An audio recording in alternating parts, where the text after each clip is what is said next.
ఏప్రిల్కి రాసిన పత్రిక 11వ అధ్యాయంలో 32వ వచనాన్ని ధ్యానించుకుంటూ వస్తున్నాం. విశ్వాస క్రియల్లో ప్రవక్తలు కూడా ఉంటూ వచ్చారు. వారు కూడా విశ్వాస సంబంధమైన సాహసాన్ని చూపిస్తూ ఆశ్చర్యకరమైన కార్యాలు వారి ద్వారా కూడా జరిగిస్తూ వచ్చాడు. గత వారంలో ఏలియా గురించి మనం ధ్యానిస్తూ వచ్చాము. ఏలియా 3.5 సంవత్సరాలు వర్షం కురవకుండా ఉండాలని ఆకాశాన్ని ఆజ్ఞాపించాడు.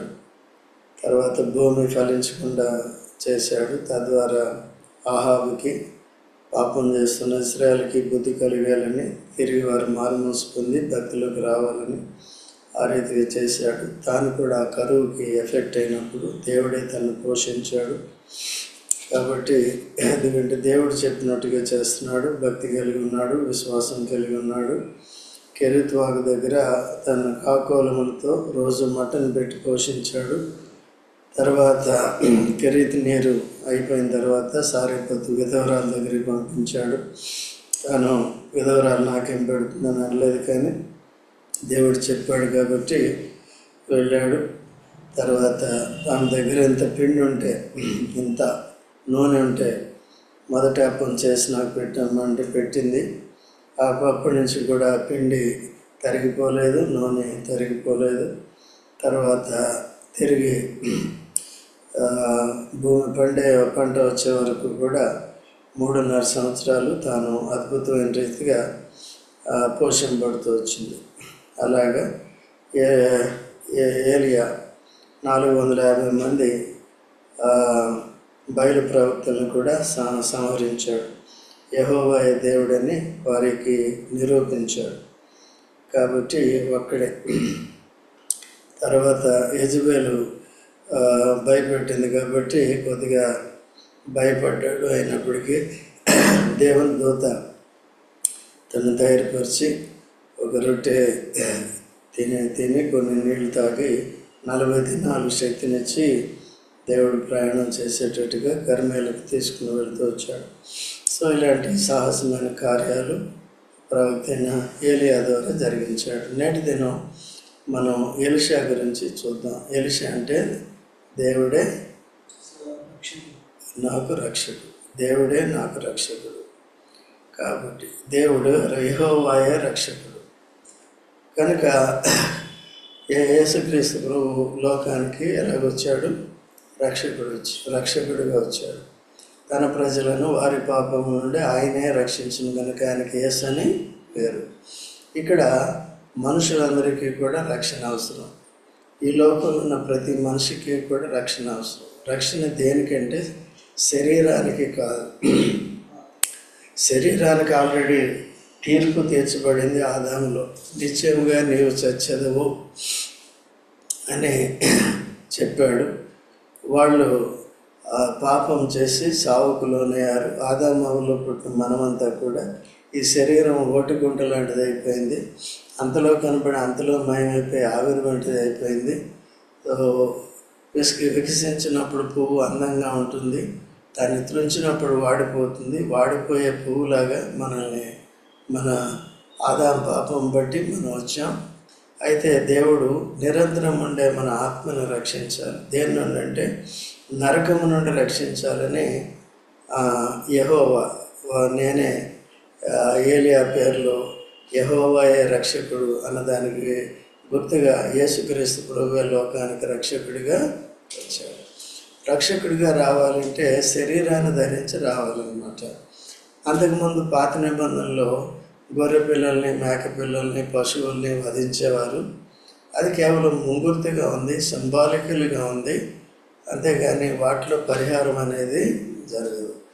అట్లా ఆ దినాల్లో వారి విశ్వాసాన్ని అట్లా వ్యక్తపరచడానికి అవి ముంగుర్తిగా పెట్టారు. అందుకనే ఆ పాప పరిహారం అంతా కూడా యేసుక్రీస్తు ప్రభులోనే జరిగిందనమాట. అందుకనే భూమి పునాదులు వేయబడక ముందే వధింపబడిన దేవుని గొర్రెపిల్ల అనే యేసు ప్రభుకి పేరుంటుందన్నమాట. ఇదిగో లోక పాపమును మోసుకొని పో దేవుని గొర్రెపిల్ల.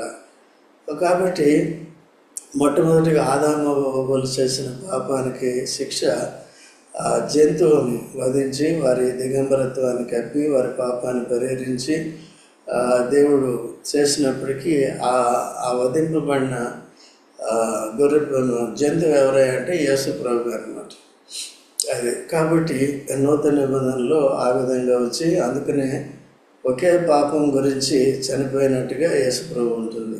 ఇదిగో లోక పాపమును మోసుకొని లోక పాపములు కాదు, ఇది లోక ఆదాము ద్వారా వచ్చిన పాపాన్ని బట్టే మనమంతా పాపులము. తర్వాత శరీరం చచ్చిపోతుంది, ఆత్మ నరకానికి వెళుతుంది. అగ్ని ఆరదు, ఆత్మ చావదు. సో కాబట్టి అందుకని యేసుక్రీస్తు ప్రభు ఏం చేశాడంటే పవిత్రమైన జన్మించి పరిశుద్ధాత్మ ద్వారా పరిశుద్ధమైన జీవితం జీవించి పరిశుద్ధంగా తాను సిలువలో అర్పించుకున్నాడు. కనుక అర్పించుకొని ఆ లోక పాపాన్ని అంతటినీ కూడా ఆ సిలువలో మోసుకుని వెళ్ళిపోయాడు అన్నమాట. ఆదాము ద్వారా సంక్రమించిన పాపాన్ని అంతటినీ మోసుకుని వెళ్ళిపోయాడు. పాపం వలన వచ్చే జీతం కానీ పాపముల వలన కాదు. కాబట్టి ఆ పాపమే అది. కనుక ముందుగా యేసు ప్రభుతో కనెక్ట్ అవ్వాలంటే ముందుగా ఆదాముతో కనెక్ట్ అవ్వాలి. మొదట ఆదాము పాపం చేసిన ఆదాముతో కనెక్ట్ అవ్వాలి. అయితే కడపటి ఆదాము యేసు ప్రభులో ఆదాము యొక్క పాపం పరిహారం అయింది. కాబట్టి మొదటి ఆదాములో మనకు పాపం వచ్చింది, కడపటి ఆదాములో పాపం పోయింది కదా. మొదటి ఆదాములో ఆత్మకి శిక్ష వచ్చింది, శరీరానికి ఆత్మకి శిక్ష వచ్చింది. అయితే యేసుక్రీస్తు ప్రభులో శిక్షని తప్పించుకున్నారు. ఆ శిక్ష ఏంటంటే శరీరానికి తప్పదు కానీ ఆత్మకి తప్పించుకున్నాం. శరీరానికి మరణం తప్పదు కానీ ఆత్మ మరణాన్ని, ఆ రెండవ మరణాన్ని తప్పించుకుని ఆ నరకం నుంచి విడిపింపబడి దేవుని రాజ్యం, పరలోకం, స్వర్గానికి మనం చేరుకుంటాం. యేసు ప్రభు అందుకనే నేనే సత్యము జీవం, నేనే మార్గము సత్యము జీవం అని చెప్పాడు. ఎక్కడికి? పరలోకానికి, నిత్య జీవంలోనికి. యేసు ప్రభు లేకపోతే ఎవరు పరలోకానికి వెళ్ళారనమాట. ఈ లోకంలోకి మనం శరీరరీతిగా వచ్చామంటే, లేకపోతే ఈ లోకంలోకి శరీరదారులుగా వచ్చామంటే మొదటి ఆదామే కారణం. మొదటి ఆదాము లేకపోతే మనం ఈ లోకంలోనికి రాలేము. అలాగే యేసు ప్రభు లేకపోతే పరలోకానికి కూడా వెళ్ళలేము అన్నమాట. కాబట్టి ఇక్కడ దేవుడే మనకేమయ్యాడు? ఇప్పుడు రక్షకుడు. ఇమ్మానుయేల్ అంటే అర్థం ఏంటి? God with us. దేవుడు తోడుగా ఉన్నాడు. సో శరీరాన్ని ధరించి ఆ రీతిగా తోడుగా ఉన్నాడు. మానవుల వలె తాను మనిషి రూపాన్ని ధరించాడు, మనిషి కుమారుడిగా వచ్చాడు, దాసుల స్వరూపాన్ని ధరించాడు. అందుకనే మానవ మాతృలైన శిష్యుల్ని, మనుషులందరూ కూడా ఆ దినాల్లో యేసు ప్రభుని చూశారన్నమాట. సో మనుషుల్లాగే మాట్లాడాడు, పిలిచాడు, వారితో కలిసి తిన్నాడు, వారికి పెట్టాడు, వారి శ్రమల్లో పాలుభాగస్తుడయ్యాడు, వారి రోగాల్లో పాలుభాగస్తుడయ్యాడు, ఎంతో చింతించాడు, మరణించిన వారిని సైతం లేపాడు, కుంటివారికి కాళ్ళు ఇచ్చాడు, గుడ్డివారికి చూపునిచ్చాడు, కళ్ళు ఇచ్చాడు. అదే కాబట్టి కొంతమంది గుడ్డివారికి చెవులు ఇచ్చాడు, అట్లా కాదు. ఏమిచ్చాడు? గుడ్డివారికి కళ్ళు ఇచ్చాడు, చూపించాడు, చెవిటి వారికి చెవులు ఇచ్చాడు. కాబట్టి ఆ విధంగా చెవుడు తొలగించాడు. ఆ విధంగా దేవుడు యేసుక్రీస్తు ప్రభులో కార్యం చేశాడు. ఈ అన్నిటికంటే ముఖ్యంగా ఏంటంటే మానవాడి పాపం అంతా కూడా తాను సిలువలో అర్పించుకొని గాయపరచబడి రక్తం గారి చనిపోయి తిరిగి లేచట ద్వారా 3వ రోజున పరిహారమైంది. కాబట్టి ఇప్పుడు యేసుక్రీస్తునందు విశ్వాసం ఉంచిన వారంతా వారి పాపాలు క్షమించబడ్డాయి, నీతిమంతులుగా తీర్చబడ్డారు. తర్వాత నిత్య జీవం అనేది వచ్చింది కదా. పరిశుద్ధులుగా కూడా తీర్చబడ్డారు, నీతిమంతులుగా వచ్చింది. అయితే ఇప్పుడు మొదటిగా అంగీకరించిన మనము ఈ లోకంలో యాత్ర ముగించే వరకు, చనిపోయే వరకు కూడా నీతిమంతులుగానే కొనసాగాలి. విశ్వాసం నుంచి దేవుని వాక్యానికి విధేయత చూపిస్తూ రావాలి. తర్వాత రెండోది పరిశుద్ధంగా కూడా చూసుకోవాలి. ఎందుకంటే ఈ దేహంలో అపవిత్రపరిచే ఆలోచనలు ఉంటాయి, క్రియలు ఉంటాయి, చూపులు ఉంటాయి. తర్వాత చెవుల ద్వారా కూడా పాపం చేస్తూ ఉంటాం నానా రీతిలుగా. అందుకనే ఈ దేహాన్ని ఏం చేయాలి? ఈ ఘటాన్ని పవిత్రంగా మనం ఏం చేయాలి?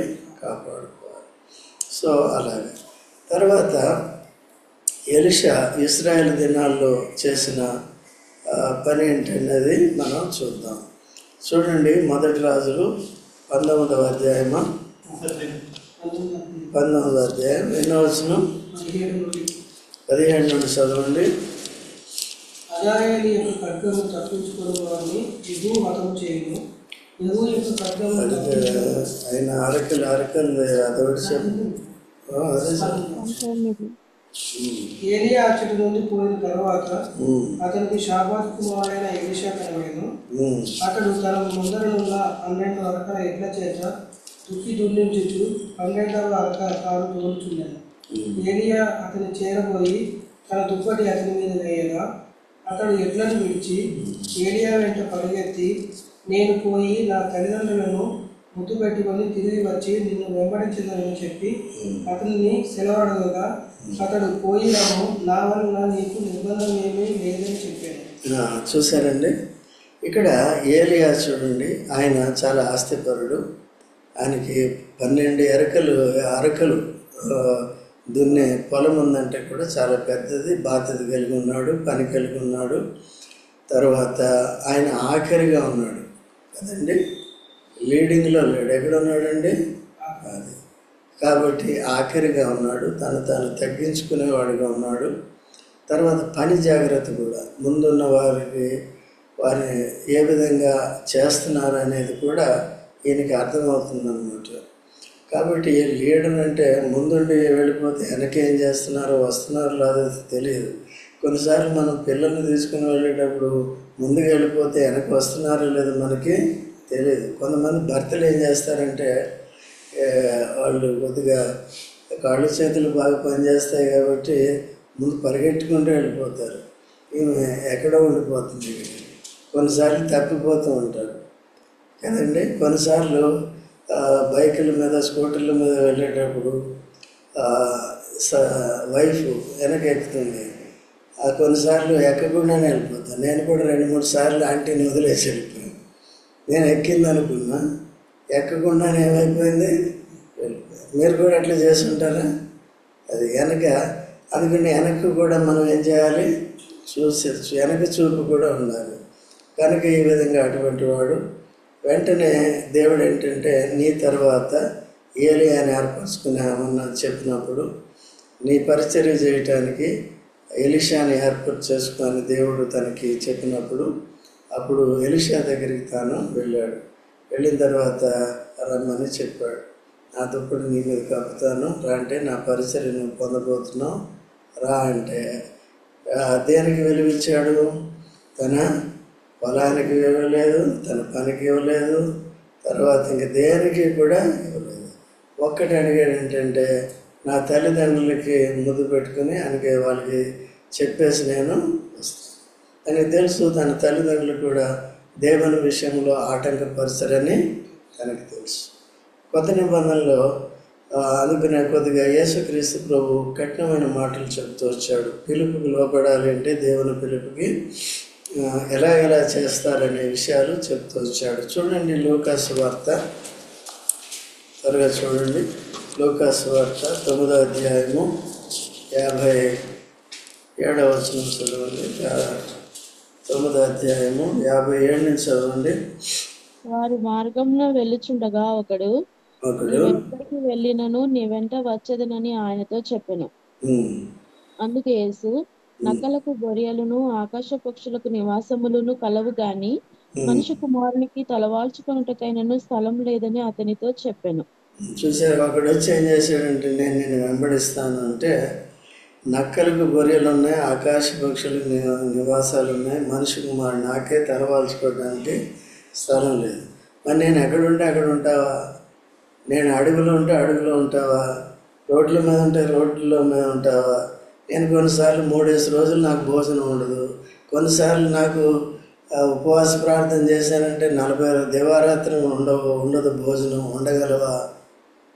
అందుకని ఈ ఉపవాస ప్రార్థనలు ఇవన్నీ పెట్టి దేవుని సేవలు ఏముండాలి? ఇవన్నీ కూడా శరీరాన్ని త్యజించుకోవాలి. కొన్నిసార్లు శరీరం యొక్క అవసరతలు కూడా త్యజించుకోవాల్సి వస్తుంది. సో ఇవన్నీ దేవుని సేవ అంటే ఇలాగ ఉంటుందంటే, ఆయన అనుకున్నాడు యేసు ప్రభు దగ్గర వెళ్తే ఎంతో సుఖం అనుకున్నాడు, ఎన్నో ఆశీర్వాదాలు అనుకున్నారు. నేటి దినాల్లో సంఘాలు కూడా విశ్వాసాన్ని అలా సిద్ధపరుస్తుంది. భౌతికమైన విషయాల్ని ఆశ చూపించి, కాబట్టి ఇక్కడ జరిగిపోతున్నాయి, ఆశ్చర్యాలు జరిగిపోతున్నాయి, అద్భుతాలు జరిగిపోతున్నాయి, ఇక్కడ అది పొందుతారు, ఇది పొందుతారని చెప్తాం. అలా కాదు. కానీ యేసుక్రీస్తు ప్రభువుని కూడా 40 దివారాత్రములు ఉపవాసం ఉండిన తర్వాత సాతానుడు శోధించాడు. భూలోక రాజ్యాలన్నింటినీ చూపించి, నీవు నాకు సాగిలపడి మొక్కితే నేనేం చేస్తాను, ఇవన్నీ నీకు ఇస్తాను. ఇవన్నీ ఈ భూలోక రాజ్యాలన్నీ యేసు ప్రభువే. కానీ వాడు దొంగిలించాడు, వాడు దొంగతనం చేసి, ఎందుకంటే ఆదాము అవ్వల ద్వారా లోకం మీద అధికారాన్ని పొంది యేసుక్రీస్తు ప్రభువును కూడా ఆ విధంగా హేళనగా మాట్లాడుతున్నాడు కదా, చులకనగా మాట్లాడుతున్నాడు. అయితే మనల్ని రక్షించడానికి తాను వచ్చాడు కాబట్టి దీనుడయ్యాడు. తనతో ఎదిరించలేదు, బెదిరించలేదు, ఏం చేయలేదు. నీ దేవుడిని తప్ప ఎవరిని మొక్కకూడదని చెప్పాడు. మనం కూడా ఈ లోక విషయాల్లో ఎవరైనా పెద్ద పేరు ప్రఖ్యాతులు ఇస్తామంటే, డబ్బు ఇస్తామంటే, ఘనత గౌరవాలు ఇస్తామంటే చాలామంది భక్తి విషయంలో కాంప్రమైజ్ అయిపోతారు అన్నమాట. అలా ఉండకూడదు. మీరు అలాంటి వారు కాదు, అలా ఉండకూడదు. రోషం కలిగి ఉండాలి. ఎందుకంటే బిలాము అట్లే చేశాడు కదా. బాలాకు చెప్పాడు, మోయాబు రాజు నీకు ఘనత గౌరవాలను కలుగజేస్తాను, మంచి ఐశ్వర్యం నీకు ఇస్తాను, చెప్పించమంటే రెడీ అయిపోయాడు అన్నమాట. శాపగ్రస్తుడు అయిపోయాడు, చనిపోయాడు. ఎవరు? బాలాకు. సో చాలా స్ట్రిక్ట్గా ఉండాలి. ఇటువంటి శోధనలు అనేకం వస్తాయి. దేనికి కూడా మనం లొంగకూడదు. సంఘంలోని విశ్వాసాల విషయంలో కూడా జాగ్రత్తగా ఉండాలన్నమాట. కాబట్టి కొంతమంది పొరపాట్లు చేస్తూ ఉంటారు. పొరపాట్లు చేసేవాళ్ళు ఏం చేస్తారంటే మనల్ని పొగుడుతూ ఉంటారు. టైటస్ కాదు, పొగుడుతూ ఉంటారు. కాంప్రమైజ్ అవ్వకూడదు. ఉన్నది ఉన్నట్టుగా చెప్పాలంటే నువ్వేం చేయాలి? పాటించాలి. నీలో యథార్థత ఉండాలి. అదే స్టాండర్డ్ వాళ్ళకి కూడా చూపించాలి. వాళ్ళు ఏదో చెప్పేస్తే సరే నువ్వు మంచివాడు, మళ్ళీ ప్రార్థనలో పలానా బ్రదర్ని ఆత్మీయంగా ఎదుగుతున్నాడు నీకు చెప్పేస్తే ఎదిగిపోయినట్టేనా? అట్లా ఉండకూడదు. ఓకేనా? నీ కొడుకైనా సరే, నీ కూతురైనా సరే, నా కొడుకైనా నా కూతురైనా ఎవరైనా ఆత్మీయ విషయాల్లో పొరపాట్లు చేస్తే ఏం చేయాలి? చెప్పాలి, సరి చేసుకోవాలి. మరి అయితే ఈరోజే వెంటనే అయిపోవాలని పెద్ద మేజర్లు అయిపోయారు కదా, మేజర్ని మేజర్గా కొద్దిగా ఇవ్వాలి, వాళ్ళకి టైం ఇవ్వాలి, ప్రార్థన చేయాలి. అయితే మైనర్లు మాత్రం వెంటనే మనం చెవి తిప్పి సరి చేసుకోవచ్చు. అవి కూడా చూసుకొని అంకుల్ చెప్పాడని ఇప్పుడు పెద్దవాడిని కూడా చెవి తిప్పారని పెద్ద ప్రాబ్లం అవుతుంది. నీ మెడ తిప్పుతాడు ఎవరు? జాగ్రత్తగా చూసుకుని అట్లా చేసుకోవాలి. వంకరతనం లేకుండా చూసుకోవాలన్నమాట. తర్వాత చదవమ్మా 59. ఆయన మరి ఒకనితో నా వెంట రమ్మని చెప్పాను. అతడు నేను వెళ్ళి మొదట నా తండ్రిని పాతిపెట్టి వచ్చుటకు సెలవిమ్మని మనవి చేశాను.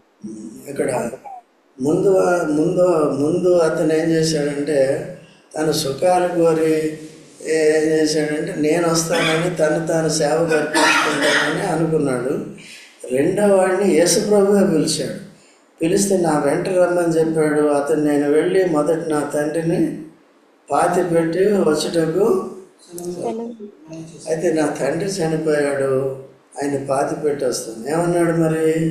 అందుకైనా మృతులు తమ మృతులను పాతి పెట్టుకొననిమ్ము, నీవు వెళ్ళి దేవుని రాజ్యంలో ప్రకటించుమని వానితో చెప్పాను. లోకంలో ఉన్నవారంతా తమ పాపముల చేత అపరాధములతో చచ్చిపోయారయ్యా. కాబట్టి నీ బంధువు ఎవరో చనిపోయారు, నీ తల్లి తండ్రి అన్నో తమ్ముడో వదినో ఎవరో చనిపోయారు. అయితే మీ ఇంట్లో ఉన్న మిగిలిన సభ్యులు కూడా చచ్చిన వాళ్ళతోనే సమానం, వాళ్ళందరూ కూడా పాపులే. వాళ్ళు ఆయన పాతి పెట్టుకుంటారు. నీవు పోయి ఏం చేయాలి? యేసు ప్రభువుని ప్రకటించు. అందరూ పాపులని, ఈ మరణం అందరికీ తథ్యమని, ఇదంతా కంపల్సరీ, అందరూ చనిపోతారు, ఆత్మ చనిపోకూడదు, నరకానికి వెళ్ళకూడదు అని ప్రకటించు.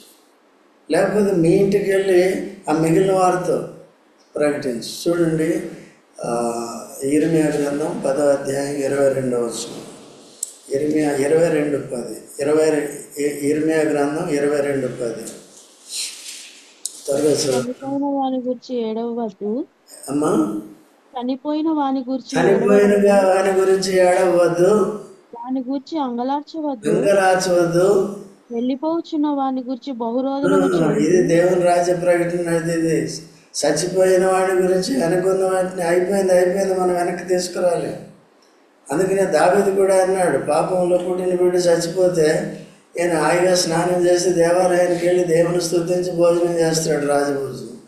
ఏంటంటే ఆయన జబ్బు పడినప్పుడు 7 రోజులు ఆహార పానీయాలు లేకుండా ఆ బిడ్డ దగ్గర పడుండి దుఃఖంతో ఉన్నాం. ఇప్పుడు ఏంటంటే, అవును చచ్చిపోయిన తర్వాత ఆయన వెనక్కి తీసుకొస్తాను, నేను కూడా చచ్చిపోతే మళ్ళీ ఆయన దగ్గరికి వెళ్ళాలి, కానీ చచ్చిపోయిన వాళ్ళు ఎవరు రారు. అందుకనే కాబట్టి ఈ సత్యాలు సరిగ్గా మనం అర్థం చేసుకోవాలి. ఎవరి కొరకు ఏడవాలి? ఇంకా బతుకున్నవాడు. చచ్చిపోయిన వాడి కొరకు ఏం చేయాలి? ఎవరొకరు సమాధి చేస్తారు అన్నమాట. ఓకేనా? తర్వాత చదువమ్మా. వెళ్ళిపోవచ్చున్న వాని గురించి బహురోధనం చేయుడి. ఇక్కడికి వచ్చేమ్మా, వెనక్కి వచ్చే. అందుకు ఆయన, మృతులు తమ మృతులను పాతి పెట్టుకొననిమ్ము, నీవు వెళ్ళి దేవుని రాజ్యంలో ప్రకటించమని వానితో చెప్పాను. మరి ఒకడు, ప్రభువా, నీ వెంట వచ్చేదను గాని నా ఇంటనున్న వారి యొద్ద సెలవు తీసుకొని వచ్చుటకు మొదట నాకు సెలవు ఇమ్మని అడుగగా, యేసు, నాగటి మీద చెయ్యి పెట్టి వెనుకతట్టు చూచు వాడెవడునూ దేవుని రాజ్యమునకు పాత్రుడు కాడని వానితో చెప్పాను. ఇంకొకడు, నేను నీ వెంట వస్తాను కానీ నేను మా ఇంటి వారి దగ్గర ఏం చేస్తాను? సెలవు తీసుకుని. ఈయన కూడా నాగటి మీద చేయిపెట్టి వెనక తట్టు చూసేవాడేవాడు దేవుని రాజ్యమునకు, దేవుని రాజ్యానికి ప్రాప్తుడు కాడు, ప్రకటించడానికి, దేవుని సేవ చేయడానికి దేనికి పనికిరాడు అని చెప్తున్నాడు. అర్థమైందండి? కాబట్టి ఇక్కడ ఈయనకేముందంటే బంధుప్రీతి అనేది ఉందన్నమాట. బంధుప్రీతి ఉండకూడదు. అందుకనే తను తాను ఉపేక్షించుకుని తన సెలువును ఎత్తుకుని వెంబడింపును ప్రతివాడు నాకు పాత్రుడు కాడు. తన తల్లినైనను, తండ్రినైనను, భార్య అక్కనైనను, చెల్లినైనను వారిని ఏం చేయాలంటే విడిచిపెట్టి రావాలి. ఏమంటున్నాడు? అది ఆడ దగ్గరికి వెళ్తే వస్తారా? మమ్మల్ని ఎవరు నువ్వు వెళ్ళిపోతే మమ్మల్ని ఎవరు పోషిస్తారు, మమ్మల్ని ఎవరు చూసుకుంటారు అంటారు. ఆయన ఏం చేస్తారు? అక్కడ ఆటంకి వస్తారు.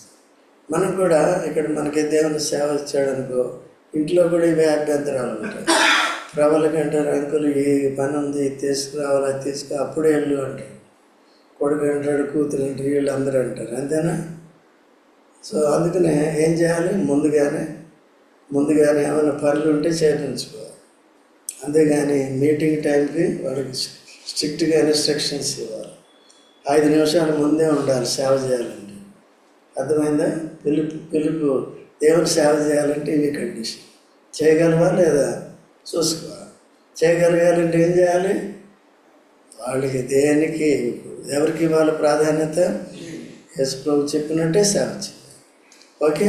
తర్వాత కాబట్టి అటువంటి సేవ ఎవరు చేశారు చెప్పండి? ఎలీషా చేశారు. యేసు ప్రభు కోరినట్టుగా యేసు ప్రభు దానికి చెప్పినప్పటికీ కూడా ఆ మనసు ఆయనకి వచ్చింది. సేవ ఎలా ఉండాలనేది వెంటనే ఏం చేశాడంటే, ఆ ఎడ్లని, ఆ నాగల్ని విరగొట్టి ఆ ఎడ్లని, తాను దున్నే ఎడ్లని బలిగా అర్పించి అందరికీ భోజనాలు పెట్టి, నేను దేవుని సేవకి వెళ్ళిపోతున్నానని అందరికీ ఫేర్వెల్. మళ్ళీ నన్ను సామాన్య మనుషుడిగా చూడొద్దు, నాకు లేకపోతే ఈ పని ఆ పని ఏం చెప్పొద్దు, ఇక్కడి నుంచి ఏ పని చేస్తాను? నేను దేవుని పని చేస్తా, దేవుడు చెప్పినట్టుగా చేస్తా అని. అదే అనమాట సేవా విధానం అంటే ఇది. ఓకే. ఈరోజు సేవకుల మీటింగ్ మీరు కూడా చేసే దాంట్లో ఆటంకం ఉండకూడదు. ఎందుకు లేట్ వచ్చిందంటే ఆ పని ముందుగా ఏం చేస్తున్నారు? ముందుగానే చేస్తున్నారు. కొన్నిసార్లు ఎప్పుడైనా ఎమర్జెన్సీగా వస్తే తప్ప ముందు సిద్ధపాటు అనేది. తర్వాత 2వ రాజులు 2వ అధ్యాయం 1వ వచనం చదవమ్మా. యెహోవా సుడిగాలి చేత ఏలియాను ఆకాశమునకు ఆరోహణము చేయింపబో కాలమున ఏలియాయు ఎలీషాయు కూడి గిల్గాలు నుండి వెళ్ళుచుండగా ఏలియా యెహోవా నన్ను బేతేలునకు పొమ్మని సెలవిచ్చి ఉన్నాడు గనుక నీవు దయచేసి ఇక్కడ నుండుమని ఎలీషాతో అనెను. ఎలీషా, యెహోవా జీవము తోడు నీ జీవము తోడు నేను నిన్ను విడువనని చెప్పగా వారిద్దరును బేతేలునకు ప్రయాణం చేసిరి. సరే, ఇక్కడ ఏలియా ఎలీషాని సిద్ధపరుస్తున్నాడు. ఏలియా ఎలీషా యొక్క ఏకాగ్రతను చూస్తున్నాడు, పరీక్షిస్తున్నాడు. దేవుని సేవలు ఏముండాలంటే ఏకాగ్రత ఉండాలి.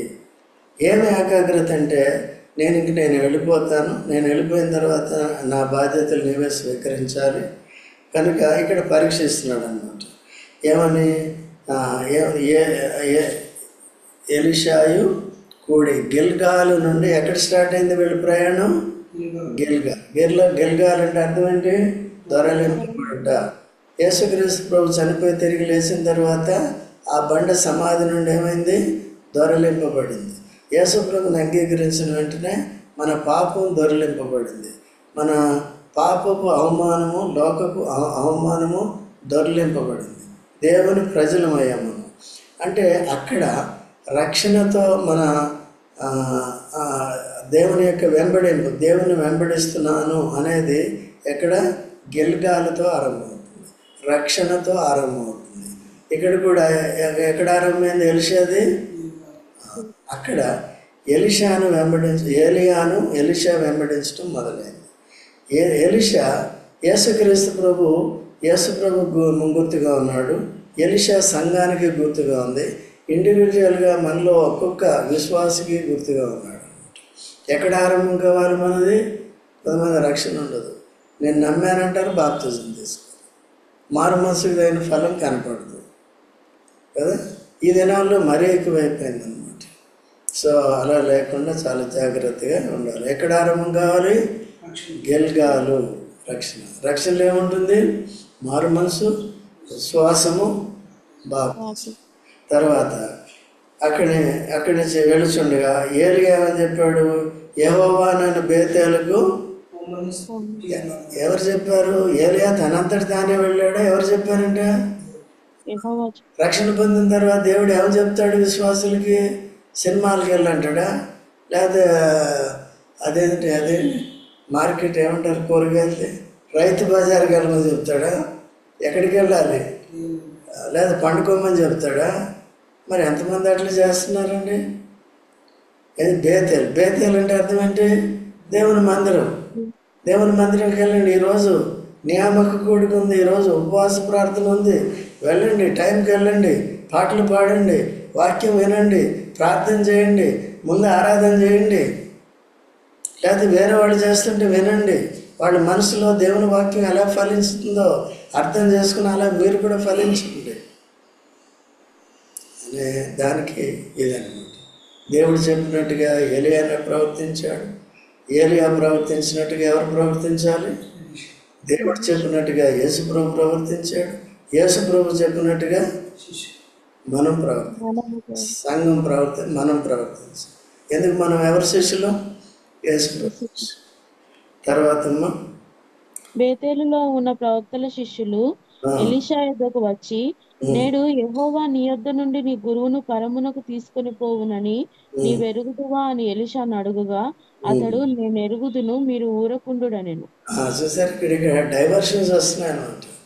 అధైర్యపరచడానికి అది అట్లా వీళ్ళు ఏం చేస్తున్నారంటే, బేతేల్లో ఉన్న మిగిలిన వాళ్ళు మీ గురువు వెళ్ళిపోతున్నాడు తెలుసా అని చెప్పినప్పుడు ఆయన ఆధారపడ్డా ఏమన్నాడమ్మా? వాళ్ళు అలా చేసి కొద్దిగా డైవర్ట్ చేసినప్పుడు యెహోవా జీవముతోడు నేను ఎరుగుదును, మీరు ఊరకుండుడనెను.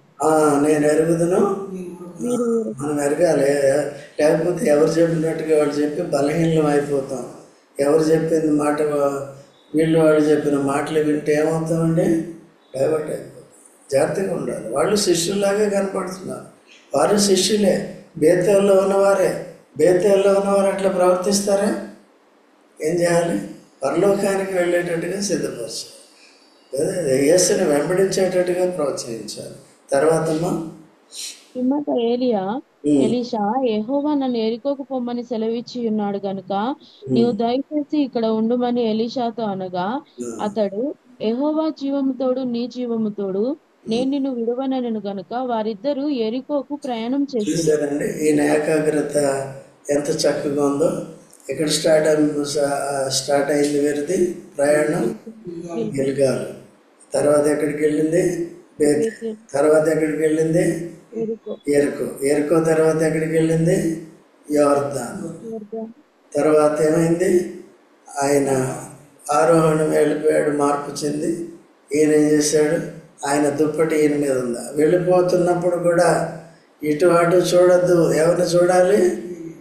ఏలియానే చూడాలి.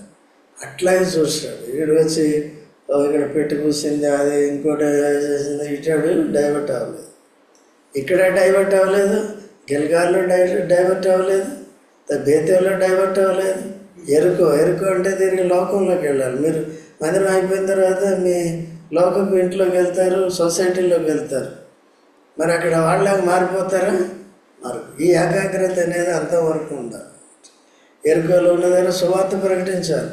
ఎరుకోలో ఉన్నప్పుడు దేవుని రాజ్యాన్ని ప్రకటించాలి. దేవుని రాజ్యానికి నీతికి తగినట్టుగా జీవించాలి. సో అది ఎరుకోలో మన సాక్ష్యాన్ని కూడా రుజువు చేసుకోవాలి. తర్వాత యోర్దాను దాటిన తర్వాత ఏమైందండి? ఆయన దుప్పటి ఈయన మీద పడింది. అధికారం వచ్చింది. రెండంతల ఆత్మను కోరాడు. నా శక్తితో కాదు, ఆత్మశక్తితోనే చేస్తానని కోరుకున్నాడు. కాబట్టి రెండంతల ఆత్మశక్తి వచ్చింది.